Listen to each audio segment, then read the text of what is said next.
Ciptakanlah kemakmuran rakyat yang penuh keadilan demi nusa bangsa kita Indonesia. Mari semangat kita semua menjaga kedaulatan, tegakkan kita dan berkarya selamanya. Jaya seluruh negaraku, negaraku sejahtera. Indonesiaku, ciptakanlah kemakmuran rakyat yang penuh keadilan demi nusa bangsa kita Indonesia. Mari semangat kita semua menjaga kedaulatan, tegakkan kita dan berkarya selamanya. Jaya seluruh negaraku.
Halo, angkat tangan.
siang semuanya. Hari ini kita lanjutkan materi PDKT ya. Saya coba untuk mengulang, kemudian saya coba untuk masuk lebih ke konseptual ya. Bagaimana konsep BDKT sehingga kalian mudah untuk mulai dari mana kita belajar ya. Apalagi kalian sebagai mahasiswa ya, secara konseptual harus bisa memberikan masukan ataupun melakukan problem solving ya, terkait dengan metodologi. Kepedulian kalian itu karena kalian diberikan wawasan di bidang meteorologi ya. Menyambung di sebelum pertemuan hari ini, saya pernah membuat konsep-konsep poin-poin penting ya. Kira-kira apa aja ya? Ada yang tahu? Konsep. Saya mulai dari konsep umum dulu. Sebelum kita nanti masuk fokus di apa sih pengawasan BDKT itu meliputi apa aja ya. Sebelum kita masuk ke sini, saya coba untuk membuat filosofi yang akan bisa memudahkan kalian di dalam belajar meteorologi, terutama nanti kan banyak ya. Kita kan ini mengadop aturan internasional ya. Apa sih yang belum atau yang menjadi permasalahan di kita ya? Karena memang kalau kalian copy paste nggak paham filosofinya, nanti akan jadi salah kaprah. Apalagi sampai ke detail bagaimana pengujiannya. Kemarin tuh apa aja ya? Persyaratan kan ya. Kita bicara meteorologi dulu.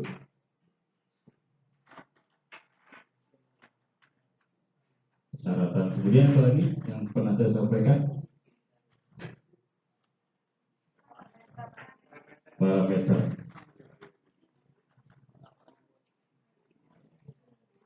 Ada lagi? Persyaratan udah oke. Nomor 2, nomor 3.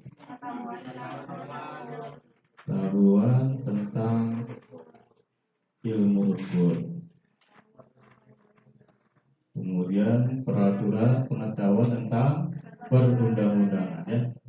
Ini ilmu hukum ya, perundang-undangan. Bahasanya juga bahasa hukum ini. Bahasa hukum.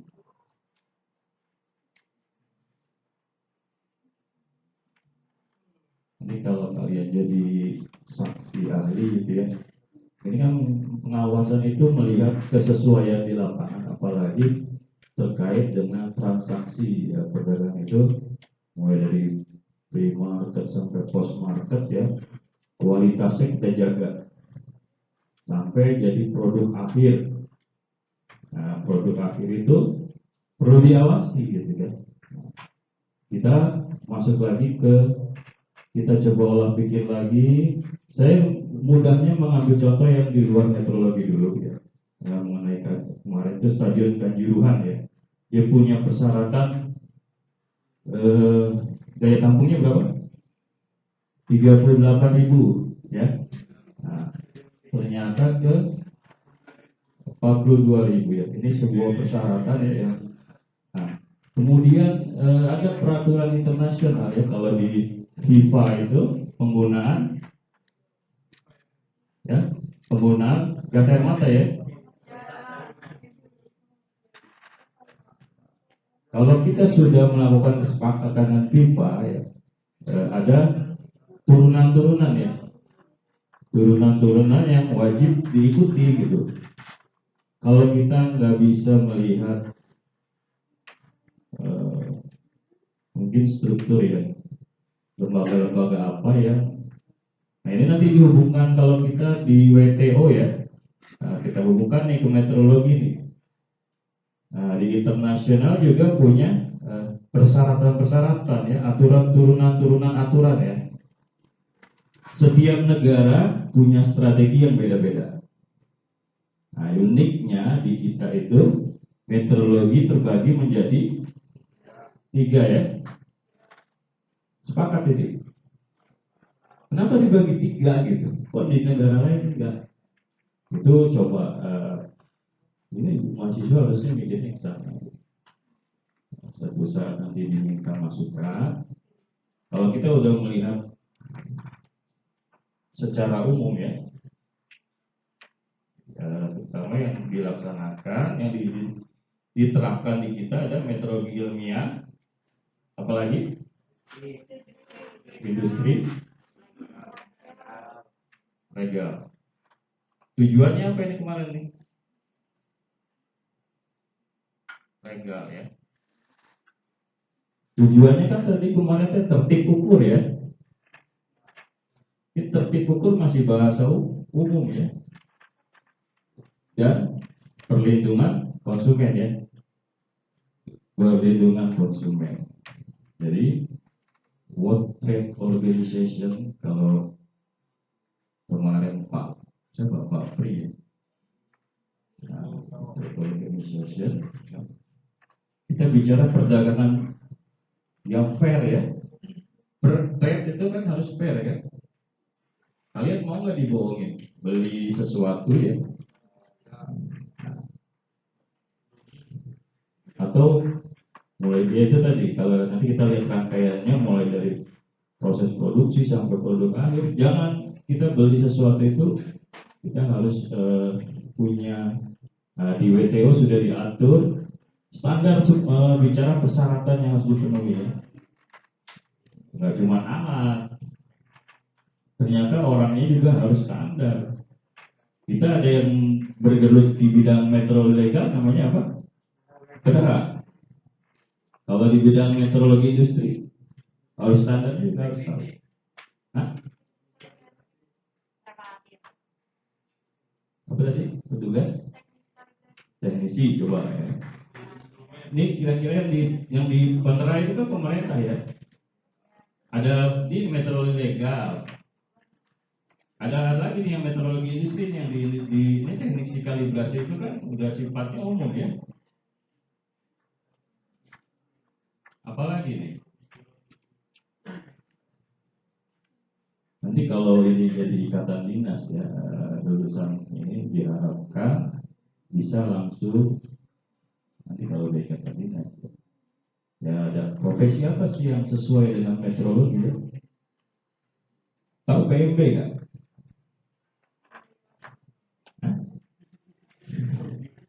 Romet Putri Mamasih PMB belum banyak dikenal, cuman sebenarnya dunia meteorologi industri PMB khususnya yang dibina oleh kementerian ya, penguji mutu barang. Penguji mutu barang ini ada 2 nih. Kalian kalau masuk di pemerintahan ya, ini profesinya ya, yang terkait dengan meteorologi. Ini ada alat, ini industri ya, industri. Kemudian ada komoditi. Orangnya aja harus standar, apalagi nanti bicara BDKT. Satuan ukurnya, parameter ukurnya, tadi ada parameter ukurnya harus jelas, persyaratannya apa aja, ya kan? Batas kesalahan minimum, ambang batasnya gimana gitu kan? Kemudian perlu pengetahuan tentang ilmu ukur, besarannya apa yang diukur kan? Nah, kalian PDKT kebanyakan berat dan volume ya.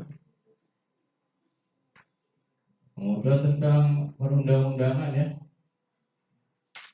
Kemarin itu apa yang pentingnya? Tadi yang standar deh, parameter ukurnya, bicara satuan ukur, kemudian SDM ya. Apa yang penting ya? Yang penting berarti fokus di tujuannya ya. Tujuan meteorologi, fokus saja kita ya. Kita ingin menerapkan tertib ukur. Kemudian kita akan perlindungan konsumen ya.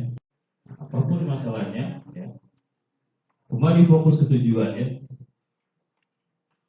Perlindungan konsumen udah jelas, kalian fair play, fair trade ya, perdagangan itu harus yang tidak merugikan, fair ya, keselamatan juga dan sebagainya itu harus. Nah terkait dengan tertib ukur ya, di Indonesia itu di dalam tadi kita punya kesepakatan dengan WTO ya, tertib ukur itu ternyata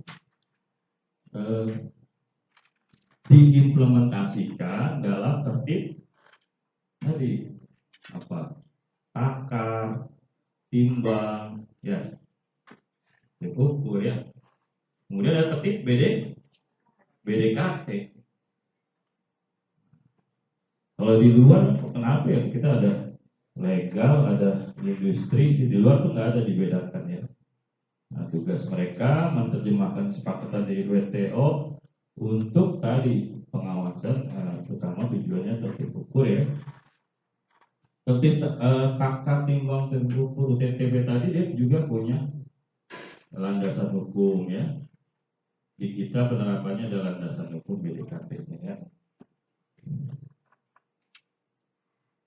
Kalau di FIFA ya, penggunaan gas air mata itu bisa hilang, bisa jadi kita mengimplementasikan lembaga-lembaga yang ada masih kacau, ya kan? Sehingga turunan FIFA itu penggunaan naskah nggak bunyi di peraturannya.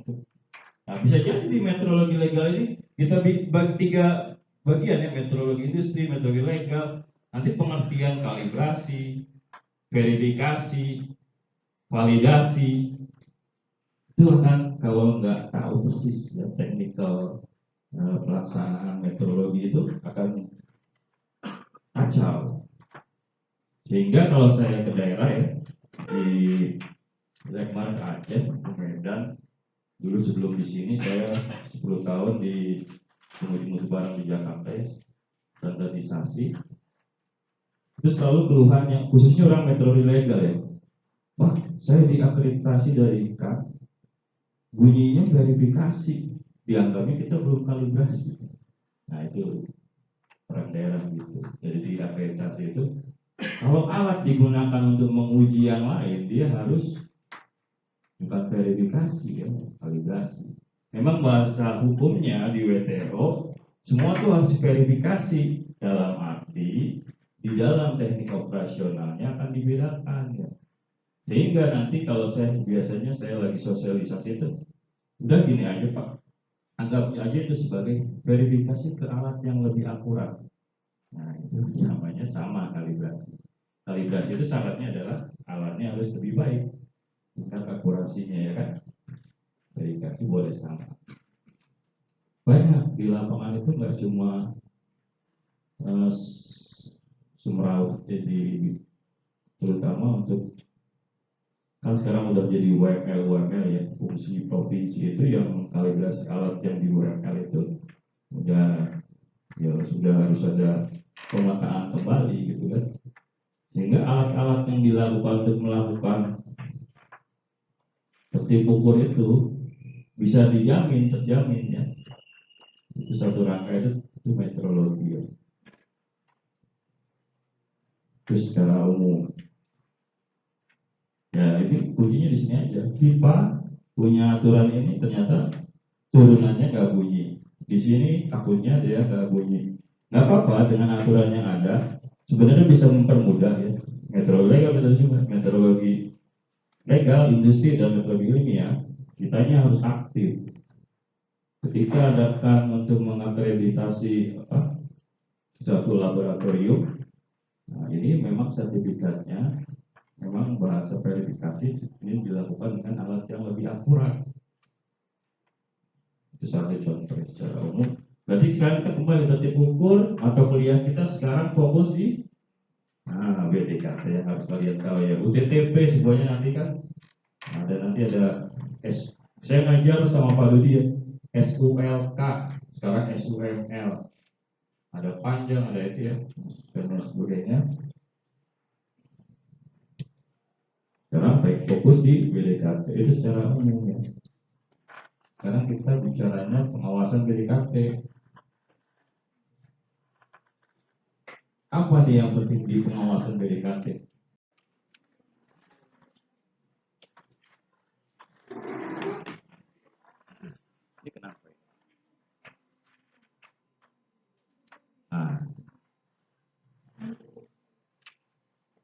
ternyata udah tampil ya. Sebenarnya proyektor itu untuk memudahkan kita ya. Nah, hati-hati juga ya kalau saya bicara konstruksi. Nah, konstruksi itu ya konstruksi meja gimana sih? Tapi kalau konstruksi pemodelan, itu tadi saya bicara tentang konstruksi pemodelan, metrologi untuk tujuan tertib ukur. Di Indonesia menerjemahkan aturan-aturan di WTO pemodelannya seperti apa, di negara lain seperti apa, kenapa di Indonesia dibedakan kita dan lain sebagainya. Ketika dibedakan kita harus apa yang harus kita tahu gitu kan. Jadi kalau yang sempit konstruksinya ya kotak, bulat, bahannya ini enggak. Ini konstruksi bicara saya ada konstruksi pemodelan. Nanti kalian masuk ke parameter ukur konstruksi pemodelannya. Kemarin sebelum saya masuk ke sini, ini penting juga konstruksi pengukurannya ketika kalian membandingkan, apalagi yang digunakan alat itu kan timbangan elektronik ya. Karakter timbangan elektronik di pengawasan BDKT berat dan volume harus paham. Karena nanti kalau kalian udah di pengawasan BDKT nanti jurusannya banyak nih. Profesi itu banyak nanti, ada yang hukum, ada yang dari teknik ya. Nah kalian kan dari teknik. Kalau karakteristik timbangan elektronik itu nggak paham ya, nggak bisa melihat konstruksi pemodelannya seperti apa. Kenapa sih dia bisa? Kalau Pak Willy bilang deh, disulap bisa mengukur kopi itu sekian gram gitu kan, atau beras. BDKT kan produknya kan beras, kopi gitu kan ya. Tampilannya gram gitu kan. Pakai timbangan elektronik. Konstruksi pemodelannya gimana sih pertimbangan elektronik itu? Yang enak dibandingkan dengan ini kan yang digital ya. Orang larinya ke digital ya kan. Karena timbangan analog konstruksinya bagaimana? Yang paling enak kan gitu. Analog itu timbangan pegas misalnya. Timbangan pegas kemarin ya. Kuncinya kan sebenarnya material pegas itu kan. Kan sama dengan gaya berat bisa ya. Delta X di sini nih. Perubahan X di sini kan. Ada sebuah gaya W sama dengan M dikali G. Ini konstruksi untuk timbangan pegas. Jadi kalau kalian orang hukum ya kalian gitu. Orang hukum saya banyaknya di sini nih. Persiapan administrasi tes dan kemudian evaluasi pelaporan. Prosedur hukumnya bagaimana? Kalian mau teknis. Kita akan pengujiannya menggunakan timbangan. Konstruksi timbangan harus kalian tahu. Pemodelannya ya. Kalau timbangan elektronik kuncinya pakai strain gauge ya. Jadi nanti ada satu lembaga nanti jadi load cell ya. Nah, ini kuncinya juga sama, dia kan perubahan X juga, cuma analoginya perubahan R, sebanding perubahan R. Ketika satu ini aja ya kan, bicara sistem sensor, nggak cukup. Semua yang kita metrologi itu arahnya konsep kesetimbangan ya. Kalau timbangan itu kan harus dibuat rangkaian jembatan. Nah, sini ya salah satunya harus ada load cell ya, strain gauge ya. Bisa 2, strain gauge-nya bisa 3, potensio. Yang penting ini timbangannya sama dengan 0. Kalau kalian bicara hidrometer juga gitu. Hidrometer dalam satu larutan, konstruksi pemodelannya gimana? Dicelupkan. Bensin sekarang ini lagi update nih. Kalian beli Pertalite ya. Itu ronnya berapa? Benar nggak ada 90, 80, apa Pertamax gitu kan? Ini kenapa kita nggak kita cuma ngawasin volumenya aja nih. Ini terkait meteorologi ya. Volume saat kalian beli untuk motor 1 liter harus volumenya 1 liter nih. Benar nggak dia 1 liter yang keluar? Ternyata yang perlu diawasin nggak cuma itu ya. Itu kan komoditi juga. Nah, ronnya tadi nilainya kan, nilai bahan bakar tersebut punya nilai harus cek juga. Sehingga kita nggak akan rancu nih Pak. Kok metrologi legal cuma ini aja sih? Kalau di industri adanya di quality control di industri.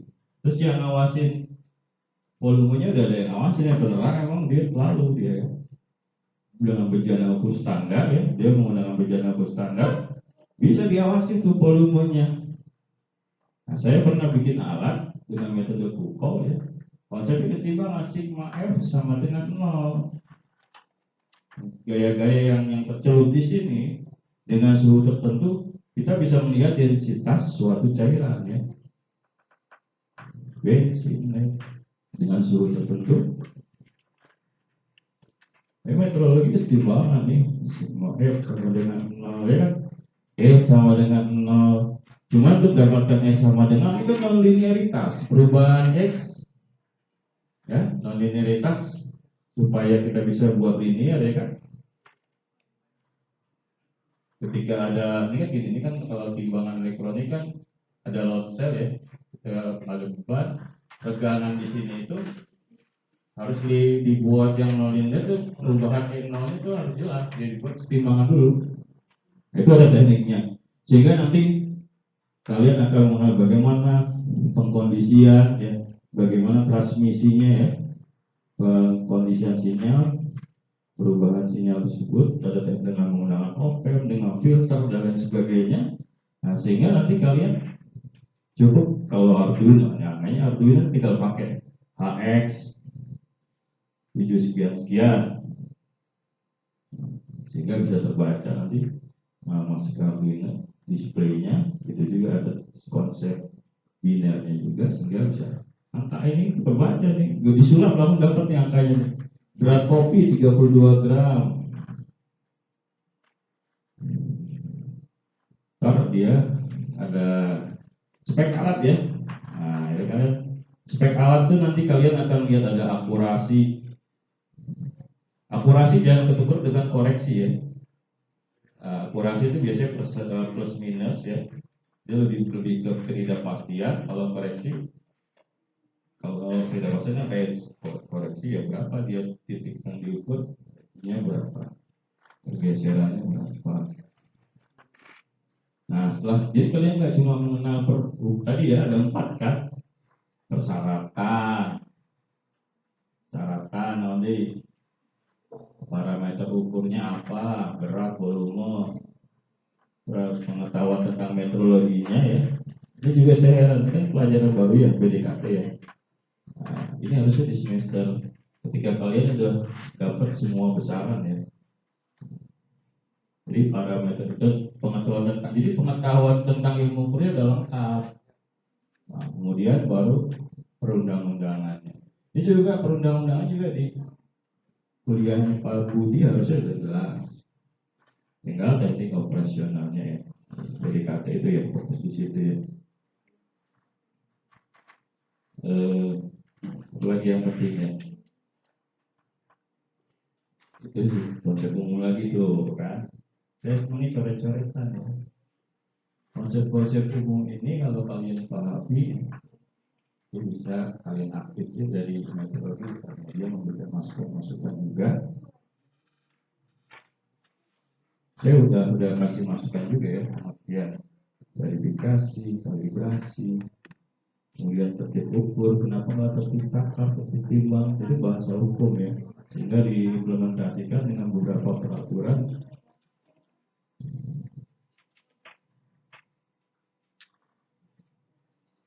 Nah, masuk ke pengawasan BDKT ya.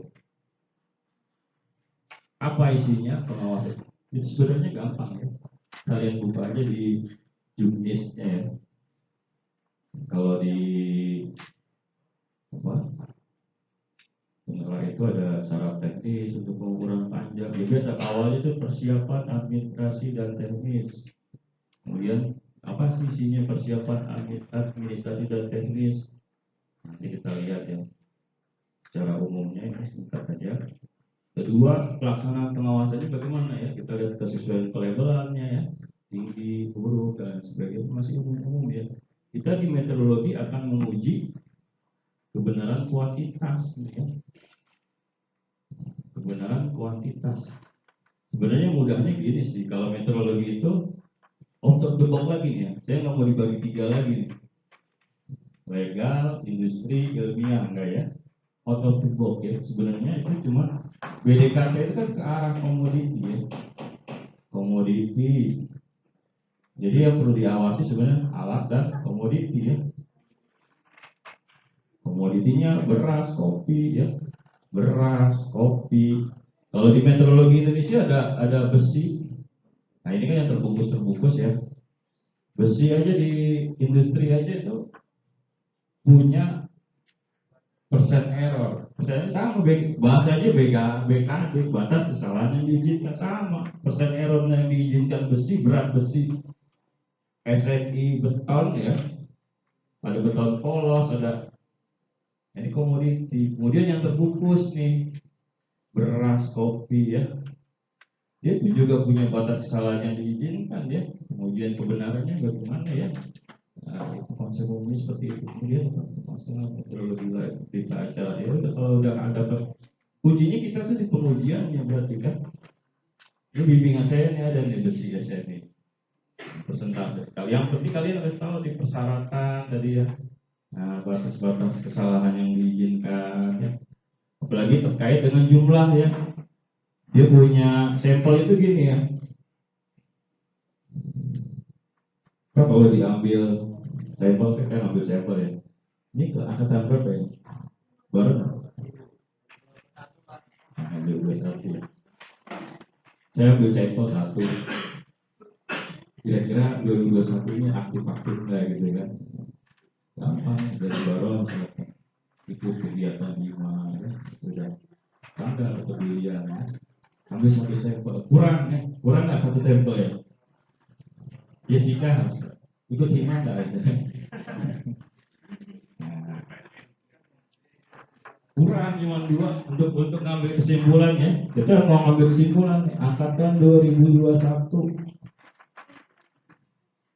aktif ya kan, aktif ikut organisasi, cerdas nggak? Cerdas. Kita lihat nanti diuji ya, Pak Wil, Pak Lu, Pak Vera, Pak Ludi. Rata-rata kalian dapat A semua nih. Nah, nih saya doain semua. Nilai penting nggak nilai itu? Kalau saya bukan di nilai ya, saya lebih ke pemahaman. Banyak orang itu nilai bagus A, pemahaman konsep umumnya sudah melenceng. Itu yang bahaya. Jadi saya nggak pernah ngasih orang nggak lulus, kecuali keterlaluan, nggak berusaha, nggak ngerjain tugas. Oke, ini kesimpulannya apa? Dari sampel yang ada angkatan 2021 aktif, organisasi bagus, nilainya bagus, cerdas.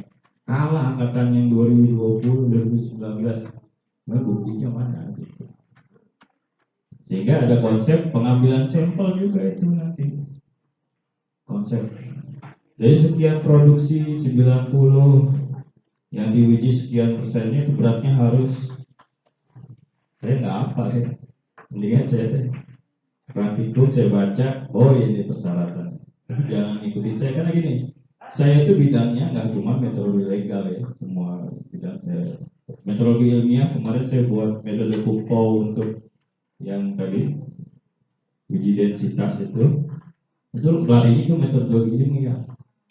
Kita menguji metode kok pakai yang itu aja, ada teknik lain gitu kan. Dulu sebenarnya udah ada metode Foucault, kemudian diotomasi sehingga bisa. Nah, kalian harus tahu nih teknik pengambilan sampel ya.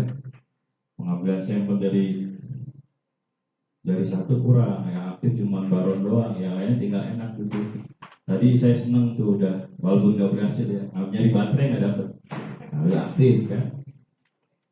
Ya kalau ini yang baterainya habis, ya udah, suara saya kecil.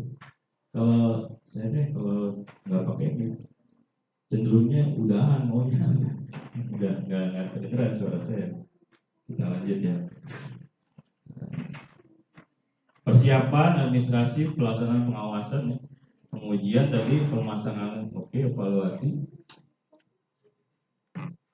Saya ini nggak buat presentasi di bahan, jadi cukup dibuat aja ya. Apa sih persiapan administrasi dan teknis ya? Di sini berisi prosedur ya, dan tata cara persiapan administrasi dan teknis pelaksanaan pengawasan ya, pelabelan dan pengujian. Prosedurnya seperti apa sih ya? SOP, administrasi dan teknis pelaksanaannya sampai evaluasi berarti ya. Sampai pengujian itu ada persiapan administrasi yang perlu disiapkan ya. Nah, tinggal lokasinya dari lokusnya di mana ya, di pasar atau di post market ya, nah, di pre-market saat produksi ya. Nah, kita udah BDKT itu bicaranya udah komoditi ya.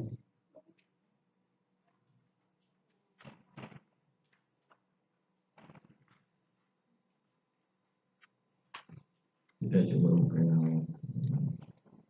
Jadi presentasi jelas ya produk-produknya ya. Ada beras, ada gula pasir, telur ayam, tepung terigu ya. Kemasannya bisa dilihat beda-beda.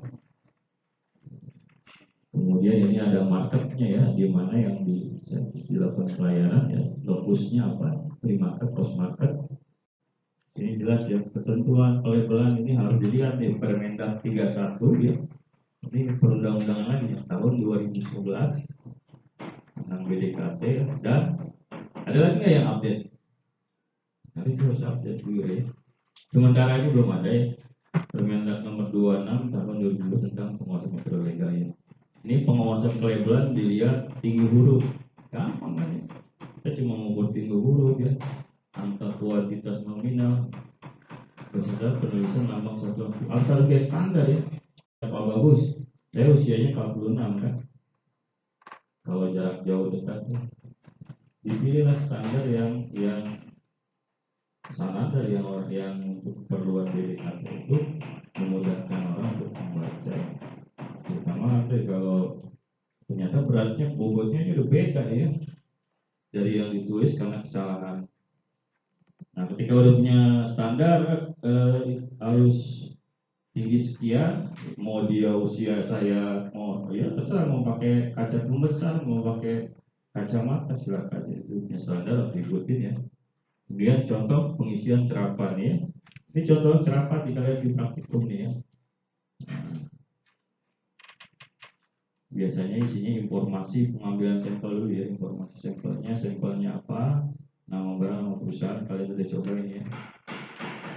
Contoh pengisiannya jelas ya. Kemudian apa lagi yang penting ya? Teknik pengambilan sampel ya. Nah, itu kita lihat ketentuannya, tata cara pengambilan sampel tadi ya.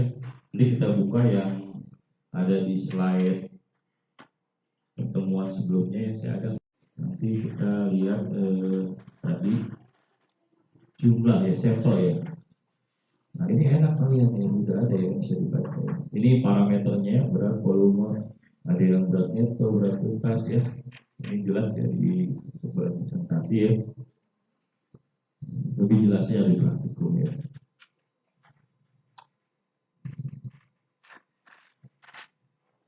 Nah ini juga sudah dijelaskan kuantitas nominal ya. Jadi jumlah nominalnya lebih dari 205 sampai 50 sampai 200. Kita ini Bu, aturannya dibaca lagi ya. Intinya kalian harus tahu persyaratan ya.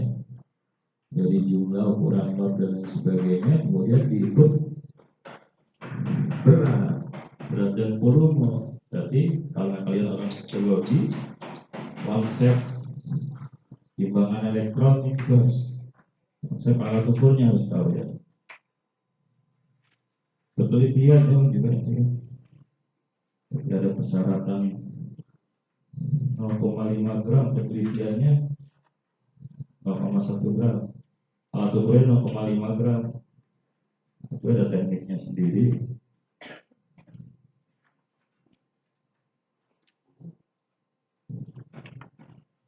Tentu cuma BDKT itu lebih ke verifikasi ya. Alat ukurnya memang harus sudah terkalibrasi.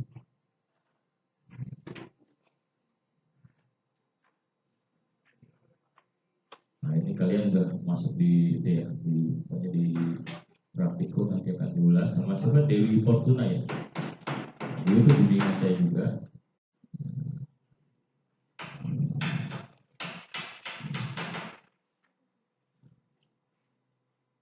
Apalagi yang penting itu ada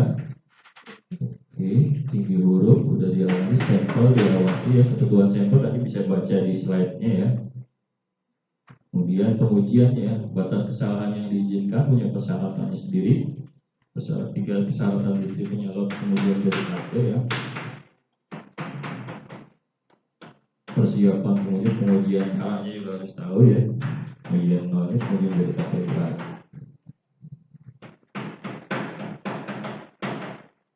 Nah, terakhir udah berita acara dan pelaporan hasil pengawasan BPKT ya. Ini berisi prosedur pembuatan berita acara harus kadang gini ya. Lokus itu harus jelas ya. Karena nanti kalau ada ketidaksesuaian itu nanti sampai ke meja hijau ya. Harus bisa dipertanggungjawabkan.